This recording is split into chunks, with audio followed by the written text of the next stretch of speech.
our focus at FAIR, as you know, is to provide what we call a pro-human approach to engaging with these issues and coming up with solutions for these issues. So the question for you is, what does pro-human mean to you? How do you conceptualize that? And how would you advise people in their everyday lives to take a more pro-human approach to these things?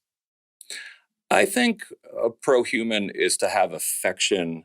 for humans' limitations and predictable flaws. And I think that looking at like the last 20 years of media, I felt like we were headed towards this really interesting place where suddenly the best TV shows were like Mad Men and The Sopranos, and they were shows about genuine moral questions that didn't have easy answers, but also that focused a lot of times on genuinely despicable people. And that's not to say that, like, you should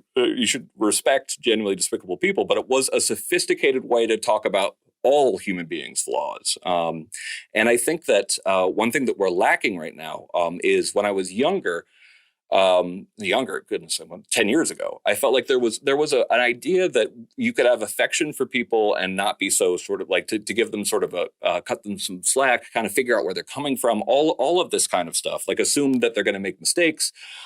That's been torn apart over the last 10 years by this much more manichaeist kind of culture war struggle where either you're good or you're evil, and I might think you're good one day, but you say the wrong thing on the Twitters, and suddenly you're evil for the rest of your life. I think that part of being pro-human is to have affection for people that you disagree with, to have affection for people who you think are wrong-headed, but nonetheless see them